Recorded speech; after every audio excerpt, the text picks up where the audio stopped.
देखिए, यमन के पास हथियार हैं, इसमें कोई दो राय नहीं है और 1500 किलोमीटर तक की रेंज वाली मिसाइल्स हैं, जो सीधे इज़राइल को स्ट्राइक कर सकती हैं और यमन कुछ भी कर सकता है। देखिए, अगर यमन पे लगातार हमले होते रहे, तो वो ऐसे भी मिसाइल्स हैं उसके पास जो सीधे तेल अवीव को लग सकते हैं और कुछ इस तरह की कोई भी संभावना है क्योंकि आयरन डोम जो इज़राइल का है, वो पहले ही पियर्स हो चुका है, उसको तो हमास ने खत्म कर दिया था।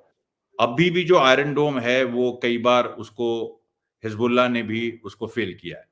तो वो यमन की दागी हुई मिसाइल्स इज़राइल भी पहुँच सकती हैं, ये सारी चीज़ें हैं।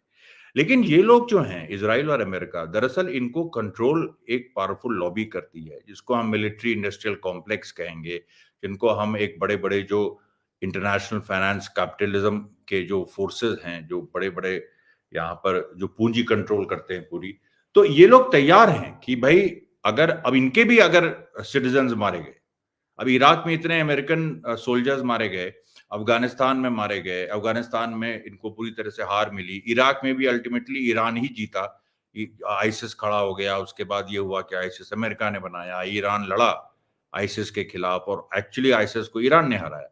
तो ये जो सारी चीज़ें हैं, ये सब हैं, लेकिन अमेरिका अभी भी ये मानता है कि यमन को वो हरा तो नहीं सकता। ये बात सच है। किसी भी देश को आप इस समय पूरी तरह से क्योंकि इराक नहीं है और बिल्कुल। 2024 2004 नहीं है। तो इसलिए आप यहाँ क्योंकि यमन के पीछे जो है वो ईरान है, यमन के पीछे लेबनान है और पूरी एक चेन बनी हुई है। मैं कई बार उसको यहाँ मेंशन कर चुका हूँ। उसके पीछे नॉर्थ कोरिया, चाइना, रशिया है। तो ये जो सारी चीज़ें हैं, ये एक ऐसा माहौल बना रही हैं जिसमें अमेरिका ये जानता है कि यमन को वो हरा नहीं सकता, लेकिन वो लड़ाई को बढ़ा सकता है। वो लड़ाई जितनी दिनों तक चले, ये अमेरिका के मिलिट्री इंडस्ट्रियल कॉम्प्लेक्स के लिए, उसकी हथियारों की इंडस्ट्री के लिए अच्छा है। वो तो अपने देशवासियों को भी इस रूप में देखता है कि इनको भी तो हम बेचते ही हैं और उसकी सरकार भी अमेरिका की है, वो भी जो हथियारों वाली लॉबी है वहाँ पर, जो पूरी निजी हाथों में है, प्राइवेट हैंड्स में, सरकार के हाथ में नहीं है। तो वो लॉबी जो है, वो पूरा चाहती है वॉर बढ़े और ये वॉर ऐसी हो जाए कि ये निरंतर चलती रहे। नहीं, पहले से ही ईरान ने दी हुई हैं और खुद खुद कुछ चीज़ें उन्होंने खुद विकसित की हैं। अब जैसे आपने बताया हमास के बारे में लोग कह रहे हैं उनके पास इतने हथियार कहाँ से आए? ये हास्यास्पद सवाल है क्योंकि आप देखिए हमास अपनी वेबसाइट्स पे, अपने सोशल मीडिया प्लेटफ़ॉर्म्स पे 1 नहीं 100 बार अपने हथियार दिखा चुका है कि देखो ये हमने बनाए। शुआत जो मिज़ा वो है एक्सप्लोसिव है, रादिया एक्सप्लोसिव है, टैंडम शेल है, यासीन 105 शेल है, ये सब उन्होंने नाम भी इस तरह से दिए हैं आप देखिए। उनकी घौल राइफ़ल है, उन्होंने राइफ़लें खुद बनाई हैं। तो 10 साल से वहाँ पर सुरंगों में क्या हो रहा था? क्या लोग केवल वहाँ पर आराम कर रहे थे? वहाँ पर हथियारों की फैक्ट्रियाँ थीं, वो अपने खुद के हथियार बना रहे थे, उनके पास इंजीनियर्स पढ़े-लिखे लोग जो केवल फ़िलिस्तीन में नहीं, कहीं भी जो अरब्स हैं, इजिप्ट के अरब्स हैं, अल्जीरिया के अरब्स हैं, ट्यूनीशिया के अरब्स हैं, बहुत सारे ऐसे देशों से लोग आके इंजीनियर्स उनके साथ रह के काम करते हैं। तो ये जो सारी चीज़ें हैं, हमास ने अपने हथियार खुद बनाए हैं और हमास के पास इतने हथियार हैं कि वो सालों इज़राइल को गाज़ा में फँसाए रख सकता है। एक जी, दूसरी बात हिज़ हाँ, जी, आप कुछ पूछ रहे थे। आप कंटिन्यू कीजिए सर। नहीं, मैं ये कह रहा था कि हिज़्बुल्लाह के पास भी इस तरह के हथियार हैं जो उसने खुद मैन्युफैक्चर किए हैं, लेकिन ईरान से भी उसने हथियार लिए क्योंकि हिज़्बुल्लाह सीधे तरह से ईरान से जुड़ा हुआ है। एक मतलब जिस तरह से हमास नहीं जुड़ा है, हिज़्बुल्लाह जो है वो उस तरह से ईरान से सीधी तरह से जुड़ा है। वो एक ईरान बैक्ड मिलिशिया माना जाता है। हमास का अपना स्वतंत्र राष्ट्रत्व है और हमेशा ईरान ने भी कहा है कि भई हमास के ऊपर हमारा उस तरह का कोई कंट्रोल नहीं है और हमास अपने जो 7 अक्टूबर को भी उसने किया, उसने कोई हमको पूछ के हमसे नहीं किया, हमको लेकिन हम उसका समर्थन करते हैं। जो उसने किया जी, सही किया। जी, अब यहाँ पर जो एक बात आ जाती है कि यमन तो देश है और यमन में 2012 से हूती सरकार है। वहाँ पर जो जी, एक पहले सरकार थी उसको लड़ के हटाया, वहाँ पर विद्रोह हुआ, जन विद्रोह 2011 में और 2012 तक हूतियों ने सना कैपिटल पे कब्जा कर लिया और उन्होंने उनकी सरकार चल रही है, वो तो सरकार है। और एक छोटा-सा एक हिस्सा यमन का है एडन, जो कि साउथ यमन में, जहाँ पर अभी भी हूती विरोधी एक एक प्रोविज़नल एक गवर्नमेंट वो भी चल रही है। लेकिन 80% यमन हूतीज़ के पास है। तो वो तो देश हैं, तो वो तो देश के हिसाब से डील करते हैं और वो लोग मतलब दूसरे देशों से हथियार लेते हैं और उसमें उसमें ईरान भी है और उसमें और भी देश हैं। तो कहने का मेरा मतलब ये है कि जो हथियारों वाला सवाल है, वो बेईमानी है यहाँ पर। हथियारों के बारे में अगर किसी पे अभियोग लगाया जा सकता है, तो वो तो अमेरिका और इज़राइल पे ही लगाया जा सकता है कि वो इस तरह के अपने जो हथियार वो हथियारों की पूरी बिज़नेस को और फैक्ट्री को और सब कुछ वो अपनी इंडस्ट्रियल लॉबी को बढ़ाने के लिए वॉर को और लंबा खींचना चाहते हैं। जी, सर क्योंकि इसी जंग के बीच में एक खबर सामने यूएस डिफेंस मिनिस्टर को लेकर के भी सामने आई कि वो कई दिनों से गायब है, उनका कुछ पता नहीं है। कुछ खबरें ऐसी भी सामने आई जिसमें ये बताया गया कि यूक्रेन की जंग में 3 जून को वो मारे जा चुके हैं। किस तरीके की खबरें हैं? क्या डिफेंस मिनिस्टर जो इतने बड़े देश का खुद को सुपर पावर मानते हैं और इतने दिनों तक गायब रहना क्या सवाल खड़े करता है और क्या इसकी सच्चाई है?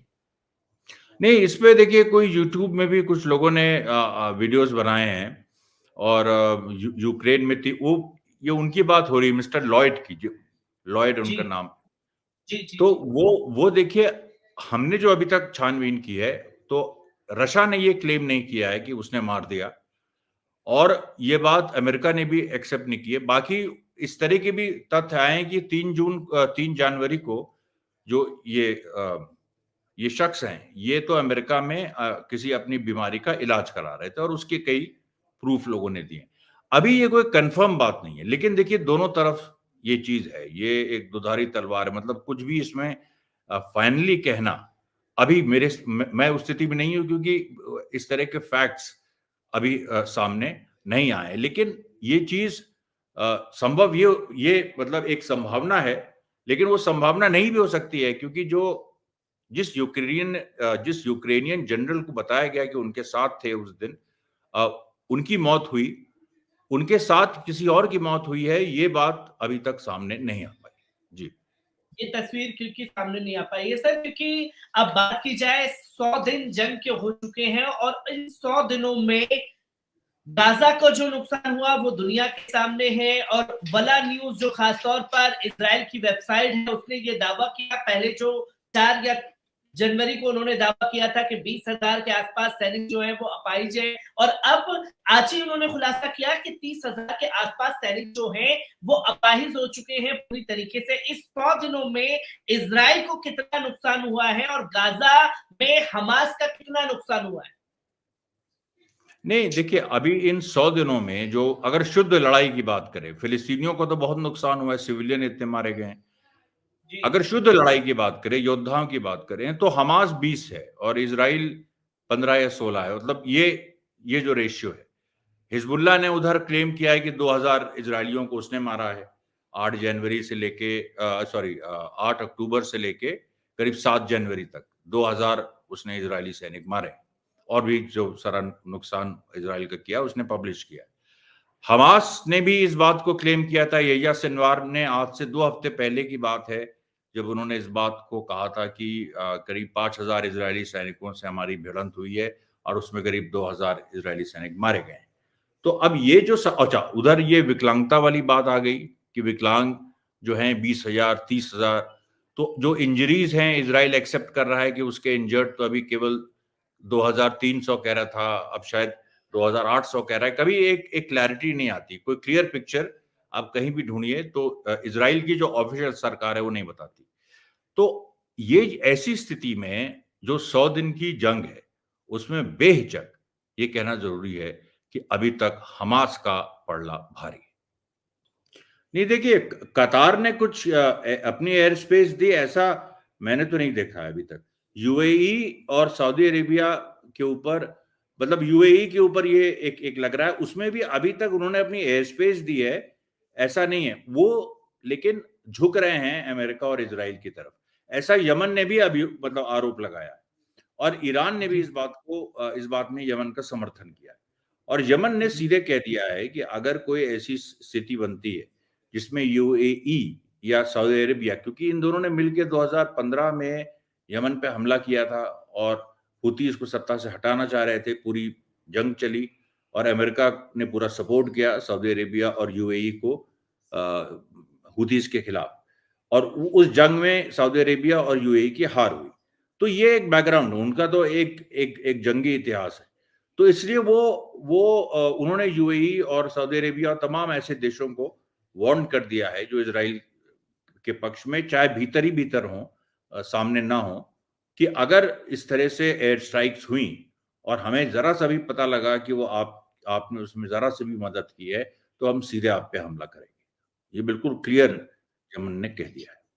ये चीजें भी सामने आई है, पर सर यमन के ऊपर जब हमला हुआ तो सबसे ज्यादा सख्त प्रतिक्रिया जो है वो रशिया की तरफ से ही देखने को मिली, जहां रशिया ने सीधा यूएन सिक्योरिटी काउंसिल की बैठक में इमरजेंसी बैठक बुलाने के लिए कहा गया, जिसकी तस्वीर लोगों के सामने आई।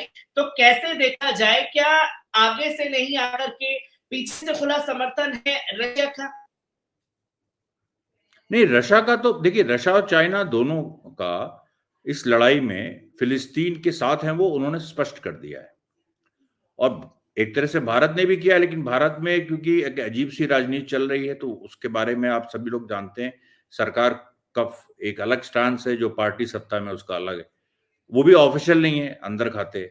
अब इस पे हम अगर आते हैं कि जो जियो पॉलिटिक्स है, तो जियो पॉलिटिक्स में सीधे सीधे रशिया और चाइना वो ईरान के साथ है, इसमें देखिए। और ईरान जो है वो फिलिस्तीन के साथ है, हिजबुल्ला भी उनके साथ है, यमन भी उनके साथ है।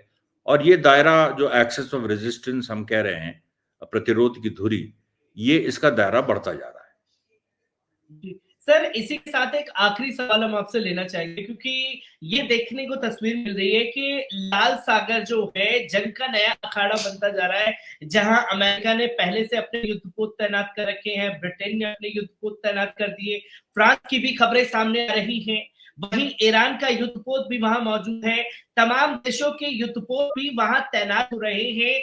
अगर लाल सागर में ये जंग बढ़ती है, ये क्लैश बढ़ता है, तो किस तरीके से इन तस्वीरों को देखा जाए? क्योंकि अमूमन लोगों को, जहां तक हमें है और तमाम व्यूवर्स जो सुन रहे हैं, उनको ये लगता है कि जमीन पर जैसे जंग चलती ये जंग वैसी रहेगी। अगर ये जंग लाल सागर में बढ़ती है तो कैसे इस जंग को लड़ने की उम्मीदें देखी जाएंगी?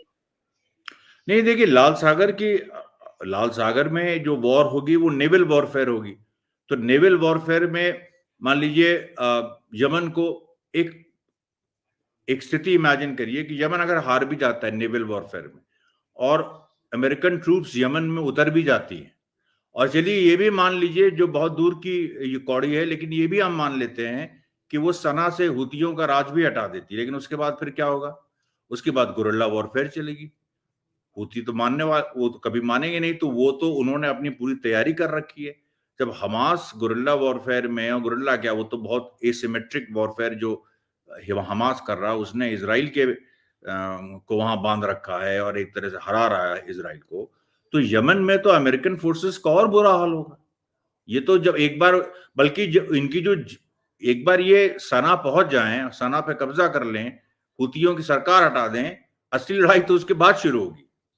असली लड़ाई, और जहां अमेरिका हमेशा हारा है, इराक में भी हारा वो, अफगानिस्तान में भी हारा, और पहले वियतनाम में भी हारा।